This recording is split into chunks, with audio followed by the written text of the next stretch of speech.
Hi, అందరికీ నమస్తే. నేను మీ శీలం వెంకటేశ్వర్లు. ముఖ్యంగా ఈరోజు రాష్ట్రంలో ఏం జరుగుతుంది? మదనపల్లి ఒక సిటీ టౌన్లో ఒక బీసీ బిడ్డ, చేనేత బిడ్డ మీద 7 సంవత్సరాల పాప మీద అత్యాచారం చేసి చంపివేశాడు ఒక దుర్మార్గుడు. కానీ రాష్ట్ర ప్రభుత్వం అరెస్ట్ చేస్తే సరిపోతుందా? ఈ రాష్ట్రంలో శాంతి భద్రతలు ఎలా ఉన్నాయి? మాది మంచి ప్రభుత్వం అని మనమే మెడలో ట్యాగ్ వేసుకుంటే అది మంచి ప్రభుత్వం అయిపోతుందా? ప్రజలందరూ ఆంధ్రప్రదేశ్లో 5.5 కోట్ల ప్రజలు ఈ ప్రభుత్వాన్ని కావాలని, గత ప్రభుత్వాన్ని గద్దె దించాలని, ఆ దుర్మార్గమైన ప్రభుత్వం వద్దనుకొని ఈ ప్రభుత్వాన్ని తీసుకొచ్చి కూర్చోబెడితే ఇప్పుడు మీరేం చేస్తున్నారు? నేపాలన్నీ గత ప్రభుత్వం మీద తోసేసి మీ ప్రభుత్వంలో జరుగుతున్న తప్పులను కూడా వాళ్ళ మీదకి నెట్టేయాలనే ఆలోచనతో మీరున్నారు. మంచి గుడ్ అడ్మినిస్ట్రేటర్ అని మంచి పేరున్న చంద్రబాబు గారికి అధికారం అప్పచెబితే ఏమైందో ఏమో కానీ అసలు పోలీసు వ్యవస్థ ప్రభుత్వం మాట వింటుందా? వందల ఉదాహరణలు ఉన్నాయి మన కళ్ళ ముందు. ఈ ప్రభుత్వం వచ్చిన మొట్టమొదట్లోనే అసలు ముందు చేనేతలంటే ఇంత లెక్కలేనితనం ఏంటి? చేనేతలంటే అసలు మీకు లెక్క లేదా? అందుకేనా ఈ రాష్ట్రంలో 20 నియోజకవర్గాల్లో చేనేతలు నిలబడి గెలవగలిగిన స్థానాలున్న ఈ రాష్ట్రంలో ఒక్క నియోజకవర్గంలో కూడా మీరు ఒక్క సీటు కూడా రెండు పార్టీలు 1,00,000 ఓట్లకు పైగా ఉన్న మంగళగిరిలో ముఖ్యమంత్రి గారు చంద్రబాబు గారి కుమారుడు లోకేష్ గారు నిలబడి ఆయన గెలిచాడు. మా చీరాలలో చేనేతలు ఇవ్వకుండా సరే ఒక బీసీ బిడ్డకి ఇచ్చారని మేము సంతోషపడుతున్నాం. దీని విషయం పక్కన పెడదాం. ముందు అసలు చేనేతలంటే లెక్క ఉన్నదా లేదా? మీరు ఇచ్చిన హామీల సంగతి పక్కన పడేశారు. రాష్ట్రంలో ఇంత దుర్మార్గాలు జరుగుతున్నా పట్టించుకోవటం లేదు. ఈ రాష్ట్ర ప్రభుత్వం అధికారంలోకి, కూటమి ప్రభుత్వం అధికారంలోకి వచ్చిన మొట్టమొదటి 100 రోజుల్లోపులోనే ఇదే చీరాల నడిబొడ్డులో ఈపూర్ పక్కనే 2 కిలోమీటర్లు కూడా ఉండదు ఈపూర్పాలెంలో ఒక చేనేత బిడ్డని సేమ్ ఇలాగే చంపి రైలు కట్టల కింద పడేస్తే ఇంతవరకు ఆ కేసు అతి గతి లేదు. మరి రాష్ట్ర ప్రభుత్వాన్ని ఏమనాలి? ఇది ప్రభుత్వం అనాలనా? రాజ్యాంగం ప్రకారం నడుస్తుంది అనుకోవాలనా? ఇంతవరకు ఏమైంది ఆ కేసు? ఇంతవరకు కనీసం చెప్పరు కూడా చెప్పలేదు. అదే ఏ అగ్ర కులాలలో జరిగితే ఎంత దారుణంగా శిక్షించేవాళ్ళు. తెలంగాణలో కూడా అప్పుడు అలాగే ఒక అమ్మాయి మీద జరిగితే అప్పుడు సిఐ గారు అనుకుంటాను ఎన్కౌంటర్ చేశాడు. ఇప్పుడు ఆ ప్రజలు కూడా రోడ్ల మీదకి వచ్చి అదే కోరుతున్నారు. శిక్ష ఎప్పుడు పడుద్దో తెలియదు, మన చట్టాలే అలా ఉన్నాయి. కానీ రాష్ట్ర ప్రభుత్వం స్పందించే తీరు ఒకరికి అన్యాయం జరిగితే ఒకలాగా, ఒకరికి అన్యాయం జరిగితే మరొకలాగా స్పందించడం ఇది ఎక్కడ న్యాయం? పీసీలకు అన్యాయం జరిగితే గత ప్రభుత్వంలో కూడా అంతే.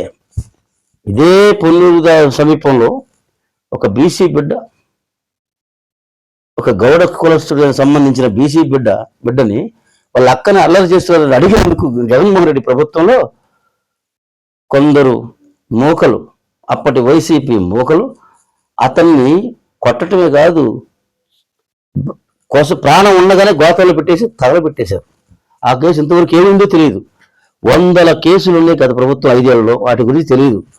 సరే, అవినీతి కేసులు ఇంకా చెప్పనక్కర్ల పరంపర కొనసాగుతూనే ఉంది. అనేక అవినీతి అన్నారు, 1,00,000 కోట్లు అన్నారు, ఏదేదో చెప్పారు. కానీ ఒక్క కేసును పరిష్కరించేట్లా ఏంటి ప్రభుత్వం? ఈ రాష్ట్ర ప్రజలు 5.5 కోట్ల ప్రజలు మీ మీద ఎన్నో ఆశలతో పెట్టుకుని మిమ్మల్ని గెలిపిస్తే పవన్ కళ్యాణ్ గారు ఉన్నారు, చంద్రబాబు గారు అనుభవం ఉంది, బీజేపీ కూడా అండగా ఉంటుంది, నిధులు తెస్తున్నారు. దానిలో మేము తప్పు పట్టం. కేంద్ర ప్రభుత్వం సహకరిస్తున్న మాట వాస్తవమే, మేము ఒప్పుకుంటాం. కానీ ఇంత అరాచకంగా ఇప్పటికీ ప్రభుత్వంలో అసలు ఏ వ్యవస్థ ఎలా నడుస్తుందో నడిపే ఆ ప్రభువులకే తెలియాలి. ఏ వ్యవస్థ సక్రమంగా పనిచేస్తున్న దాఖలాలు లేవు. కనీసం కలెక్టర్ ఆఫీసుల్లో అర్జీలు ఇస్తే అతి గతి లేదు. మా చేనేతకు సంబంధించిన 100 అర్జీలు ఇచ్చాం. నేను ఇచ్చిన 12 అర్జీలు ఈ 2 సంవత్సరాల్లో బొట్ట దాఖలే ఎవరికి వస్తారు, సంతకం పెట్టుకుని ఏదో పోతారు, మా ఉద్యోగాలు పోతాయి సార్, సంతకం పెట్టండి అని. ఇది ఎక్కడ న్యాయం? చేనేతలకు ఒక్క హామీ నెరవేర్చరా. ఇంతవరకు చేనేత మంత్రి గారికే తెలియదు. అసలు ఆ మంత్రి గారు మహిళలను గౌరవిస్తాం, మహిళలకు మంత్రి శాఖ ఇచ్చారు, సంతోషం. కానీ ఆ వృత్తిలో ఉన్న వాళ్ళు ఉన్నారు కదా, మా చేనేతలో ఉన్నారు, ఒక ఎమ్మెల్యే ఉన్నాడు, 3 ఎమ్మెల్సీలు ఉన్నారు. అందులో మీ పార్టీలోనే ఒక ఎమ్మెల్సీ మేడం గారు ఉన్నారు కదా, మరి ఎందుకు మీరు చేనేతలకి మంత్రి పదవి ఇవ్వలేదో మాకు తెలియదు. దానిలో మతలబ్ ఏంటో మాకు తెలియదు. అసలు పుంజం అంటే ఏంటి? కొలికంటే 2 పోగులు, పుంజం అంటే 60 కొలుకులు, 30 పుంజాలంటే ఒక పడుగు. ఆ పడుగు చేయడానికి 100 మంది సేవలు చేయాలి. కండలు చుట్టేవాళ్ళు, అచ్చులు ఎతికేవాళ్ళు, పడుగులు చేసేవాళ్ళు, రంగులు వద్దేవాళ్ళు. ఈ రకంగా ఎన్ని 9 రకాల వృత్తులు ఉన్నాయి దీనిలో, అనుబంధ వృత్తులు. నేతలు నేస్తుంది వాళ్ళు ఎవరు ఇచ్చారు, నేను అది కాదు పేరు మారుస్తాను, 24,000 ఇస్తాను, 25,000 ఇస్తున్నారు, ₹1 ఇవ్వలా. 200 యూనిట్లు 100 యూనిట్లు గతంలో ఉన్నది, ఇప్పుడు 200 చేస్తా ఉన్నారు, అది చేయలా. ఇంతవరకు చేనేత ఒక్క హామీ నెరవేర్చిన పాపాన పోనీ ప్రభుత్వాన్ని మేము ఎందుకు మోయాలి? అంటే చేనేతలంటే అంత చులకనా? మేము కూడా రోడ్ల మీదకి వచ్చి, అందుకే ఇప్పుడు చేనేతలు పిలుపునిచ్చాం. మంగళగిరిలో 22వ తారీఖు చేనేత ధర్నా, మహాధర్నాకు పిలుపునిచ్చాం. రాష్ట్రం మొత్తం కదిలి రాబోతుంది. 10,000 మందితో మేము ధర్నా చేయబోతున్నాం. కానీ ఈ ప్రభుత్వానికి చీమ కుట్టినట్లు లేదు. ఎందుకంటే మేము ఎప్పుడు రోడ్ల మీదకి వచ్చి అల్లరి చేసి అల్లరి మొక్కలం కాదు కదా. కాస్త కూర్చో గౌరవప్రదమైన జీవనాన్ని, విధానాన్ని అనుభవించే వాళ్ళం కాబట్టి మా సీట్లు మీరు తీసుకున్నారు, మా ఓట్లు మీరు వేయించుకుంటున్నారు. కానీ ఒక్క పని అంటే ఒక్క పని కూడా మాకు ఇంతవరకు చేయలేదు. ఆ అసంతృప్తి అనేక విధాలుగా మీకు తెలియపరుస్తూనే ఉన్నాం. మరీ ముఖ్యంగా కార్పొరేషన్లో కూడా వివక్ష. మీరు అధికారులను మీ కమ్మ కులానికి కూడా కార్పొరేషన్ వేసుకుంటారు, జగన్మోహన్ రెడ్డి అధికారులు ఉంటే రెడ్డి కులానికి కార్పొరేషన్ వేసుకుంటారు. కానీ బీసీలకు ఎందుకు కార్పొరేషన్ వేరు? ఇది ఎందుకో తెలియదు. ఏం చేస్తారులే, బీసీలు ఏం చేస్తారులే అని చూద్దాం. అది కూడా త్వరలోనే మళ్ళీ పంచాయతీ ఎన్నికల్లో చూపిస్తాం, ఆ తర్వాత వచ్చే ఎన్నికలు కూడా చూపిస్తాం. ప్రజల్ని మేము ముందు మేల్కొంటున్నాం, చైతన్యపరుస్తాం, ప్రజలలోకి వెళ్ళటమే ధ్యేయంగా పెట్టుకున్నాం. నెక్స్ట్ మళ్ళీ అసలు మీరిద్దరు అధికారంలోకి ఎలా వస్తారో కూడా చూస్తాం. బీసీలందరినీ ఏకం చేస్తాం, రాజకీయ పార్టీలన్నీ కలుపుకొని 3వ ప్రత్యామ్నాయం కోసం తీవ్రమైన కృషి జరుగుతుంది. అది చేసి తీరుతాం. కానీ ఇప్పుడు ప్రజెంట్ పరిస్థితి ఏంటి? బతకాలా లేదా? ఈ 3 ఏళ్ళు మీ ప్రభుత్వంలో ప్రజలు బతకొద్దా? బీసీలు బతకొద్దా? ముఖ్యంగా చేనేతలు ఇంత దారుణంగా, ఇంతమంది చేనేతలు బిడ్డలు అన్యాయం జరుగుతున్నా, చనిపోతున్నా, ఆకలితో పనులు లేక పూట గడవక ఆకలితో చనిపోతున్నా కూడా పట్టించుకున్న పాపని పోలా. ఆ చనిపోయిన కుటుంబాలకి యక్షగేసి ఏదైనా ప్రకటించండి మహాప్రభు, ఇవ్వండి అని చెప్పని ఎన్నిసార్లు మొత్తుకున్నా ఒక్క కుటుంబాన్ని మీరు ఆదుకున్న పాపని పోలా. అదేమంటే మేము ఇది చేస్తాం, 4,000 పింఛన్ ఇచ్చాం. మా ఒక్కరికి ఇచ్చారా 4,000 పింఛన్? ₹1,000 పింఛన్ పెంచారు, మేము అప్రిషియేట్ చేశాం. కానీ అందరికీ ఇచ్చింది కదా. చేనేతకు ప్రత్యేకంగా మీరు ఇచ్చిన ఒక్క హామీ లేదు. నెక్స్ట్ మళ్ళీ మీకు ఓట్లు ఎలా ఎందుకు వేయాలి చేనేతలు? అసలు మేము చేనేతలు మీకు ఎందుకు ఓట్లు వేయాలి? చేనేతల నియోజకవర్గాల్లో చేనేతలకు సీట్లు ఇవ్వకుండా ఎవరెవరిని తీసుకొచ్చి పెట్టి మా నెత్తిన కూర్చోబెట్టి వాళ్ళు మా నెత్తిన నాట్యం ఆడుతుంటే మేము చూస్తూ ఊరుకోవాలా? ఈ రాష్ట్రంలో రాయలసీమలో 10 నియోజకవర్గాల్లో ముఖ్యంగా మా చేనేతలు ఎక్కువగా ఉన్నారు. మంగళగిరి, పెడన, చీరాల ఇట్లాంటి ప్రాంతాల్లో ముఖ్యంగా మా చేనేతలు అత్యధికులు 1,00,000 మంది జనాభా ఉన్న ఈ నియోజకవర్గాల్లో మాకు సీట్లు లేకుండా మీరే ఎవరినో పెట్టుకొని గెలిపించుకున్నారు. కానీ మా చేనేతలు కూడా చైతన్యవంతులయ్యారు. జరుగుతున్న అన్యాయాలు కళ్ళకు కట్టినట్టు కనపడుతున్నాయి కాబట్టి ప్రజల్లోకి తీసుకెళ్ళి మేము ఏం చేయాలో అది చేస్తాం. కానీ దయచేసి ప్రభుత్వాన్ని ఒకటి మేము హెచ్చరిక చేస్తున్నాం. చేనేతల మీద దాడులు జరిగిన, చేనేతల ఆడబిడ్డల మీద ఇలాంటి అత్యాచారాలు జరిగిన తీవ్రమైన ప్రతిఘటన ఎదుర్కోబోతుంది ప్రభుత్వం. మేము అదేదో మా సత్తా ఏమిటో కూడా చూపిస్తాం. తక్షణం ఇప్పుడు జరిగిన నిన్న జరిగిన మదనపల్లిలో జరిగిన ఆ 7 ఏళ్ల పసిబిడ్డ, ఇంత అన్యాయం ఎక్కడన్నా ఉంటుందా? అదేమంటే గంజాయి ఆ గంజాయి అన్న మీ ప్రభుత్వాలే కదా పెంచి పోషించింది. ఇప్పటికి కూడా మీ ప్రభుత్వంలోనే ఎంతో మంది దానికి సంబంధించిన వాళ్ళు ఉన్నారని అనేక వాటిలో చూస్తున్నాం, మాధ్యమాల్లో, మీడియా మాధ్యమాల్లో. కానీ మీరు ఎటువంటి చర్యలు తీసుకున్న పాపాన పోరు. ఆ గత ప్రభుత్వం చేసిన అన్యాయాలు, అకృత్యాలు, ఆ మద్యం దోపిడీ అన్నారు, మద్యం కుంభకోణం అన్నారు, మద్యం కల్తీ అన్నారు, ఆఖరికి తిరుపతి వెంకటేశ్వర స్వామిలో నెయ్యి కల్తీ చేసినా కూడా ఇంతవరకు మీరు చర్యలే తీసుకోకపోతే ఎవరి మీద ఒక్కరి చర్యలు తీసుకోకుండా మాది మంచి ప్రభుత్వం అనుకుంటే సరిపోదు. మీరు మిమ్మల్ని నమ్మి గెలిపించిన ప్రజలకు మిమ్మల్ని మళ్ళీ నమ్మాలంటే మీరు చేస్తున్న చర్యలు ముఖ్యం. ప్రభుత్వాన్ని ఊరికే నమ్మరు, మళ్ళీ మళ్ళీ ఓట్లేసి గెలిపారు. ప్రభుత్వం గట్టిగా ఉంటేనే ఓహో ఈ ప్రభుత్వం మనల్ని కాపాడుతుందనే భరోసా ప్రజలకు వస్తేనే తప్ప, లేదంటే ప్రత్యామ్నాయం చూసుకుంటారు. నువ్వు పోతే ఆయన పోతే నిన్ను గెలిపించడానికి ప్రజలు సిద్ధంగా లేరు. అందుకే జగన్మోహన్ రెడ్డి పక్కన పెట్టారు. మళ్ళీ ఇంకోసారి వచ్చే అవకాశం కూడా లేదు జగన్మోహన్ రెడ్డికి. అలాగని మీరు ఇలా చేస్తే మీకు వచ్చే అవకాశం ఉండదు. ప్రజలు ఎన్నుకుంటారు. నిన్నగాక మొన్న జరిగిన పంచాయతీ ఎన్నికలు, లోకల్ బాడీ మున్సిపాలిటీ ఎన్నికలు తెలంగాణలో చూశారు కదా. బీసీలు ఎక్కువ, చేనేతలే 11 మంది చైర్మన్లు అయ్యారు అక్కడ, మున్సిపాలిటీ చైర్మన్లు. మొత్తం బీసీలు 60% పైగా బీసీలు గెలుచుకున్నారు. కౌన్సిలర్లు కావచ్చు, చైర్మన్లు కావచ్చు, బీసీలు ఎక్కువ మంది. ఎందుకంటే ఏ పార్టీ అయినా కానీ పార్టీలే కలిసిపోయినాయి. బీఆర్ఎస్ లేదు, కాంగ్రెస్ లేదు, బీజేపీ లేదు.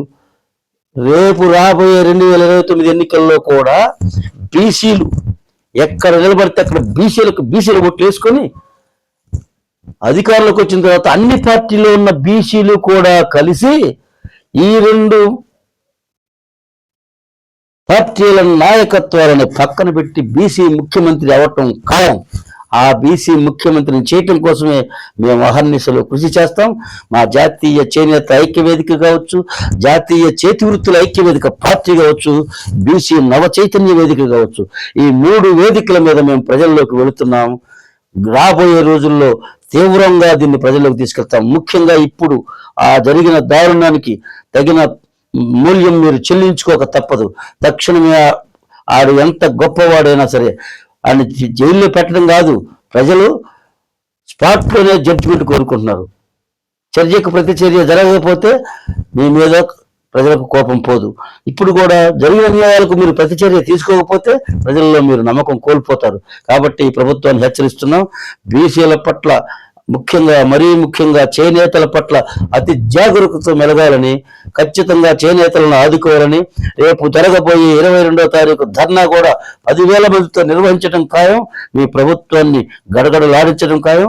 నెక్స్ట్ ఎన్నికల దాకా మీరు ఇలాగే పరిపాలన కొనసాగిస్తే మరోసారి మీకు అవకాశం వచ్చే పరిస్థితి ఉండదు. చేనేతలను ఆదుకోండి. మీరు ఇచ్చిన మాట ప్రకారం 25,000 నేతన్నలకు ఇవ్వాలి, 200 యూనిట్లు ఇవ్వాలి. అలాగే చేనేతలకు గతంలో ఉన్న రాయితీలు, పట్టు మీద కావచ్చు, నూలు, జరీ మీద ఉన్న సబ్సిడీలు, రాయితీలు కొనసాగించాలి. థ్రిఫ్ట్ పథకాన్ని కూడా గతంలో లాగానే కొనసాగించాలి. అలాగే సొసైటీల్లో ఉన్న ఆ బకాయిలను కూడా చెల్లించండి. ముందు చెల్లించి తర్వాత మీరు ఆ వ్యవస్థను తీసేయండి, మాకు అభ్యంతరం లేదు. ఉన్న బకాయిలు చేనేతలు అల్లాడిపోతున్నారు. పూట గడవక ఆ డబ్బులు వస్తే ఉన్న చేనేతలకు కొంత అవినీతి జరుగుతున్న మాట వస్తే సొసైటీలో కొంత అన్యాయం జరిగింది, అది మేము కూడా యాక్సెప్ట్ చేస్తాం. అలాగని చేనేతలు అందులో మగ్గాలు వేసుకుని బతికే కూలీలు ఇవ్వాలి కదా, వాళ్ళ బతకాలి కదా, వాళ్ళు పొట్ల పోషించుకోవాలి కదా, పని లేదు కదా వాళ్ళకి. అందుకనే చేనేత వ్యవస్థ బాగుపడాలంటే ముఖ్యంగా మీరు చేనేత బజార్లు, ఇప్పుడు మంగళగిరిలో లోకేష్ బాబు గారు ఏర్పాటు చేసినట్టుగా చేనేత బజార్లు ప్రతి చేనేత గ్రామాలున్న ప్రతి మండలంలో కూడా చేనేత బజార్లు పెట్టి ప్రభుత్వమే కొనుగోలు చేయాలి, లేదా మార్కెట్ సదుపాయం కల్పించాలి. తయారైన చీరలు అమ్ముడుపోక మాస్టర్ వర్స్ ఇబ్బంది పడుతున్నారు. సొసైటీల్లో మూలుగుతున్న సరుకు ఉంది, కానీ ప్రభుత్వాలు మాత్రం ఈ చేనేతల విషయం తయారు చేసిన సరుకును పక్కన పెట్టి ఎక్కడెక్కడి నుంచో, చెన్నై నుంచో ఎక్కడెక్కడి నుంచో మిల్లు వస్త్రాలను తీసుకొచ్చి ప్రభుత్వాలకు ఉపయోగించుకుంటుంది. కాబట్టి ప్రభుత్వాలు మాత్రం గట్టిగా చెప్తున్నాం ప్రభుత్వానికి, చేనేతలను తక్షణమే ఆదుకోండి. ముఖ్యంగా నిన్న జరిగిన ఈ రాత్రికి జరిగిన సంఘటన మీద తక్షణమే కఠినమైన చర్యలు తీసుకోవాలని డిమాండ్ చేస్తూ అందరి దగ్గర సెలవు తీసుకున్నాను. జై హింద్.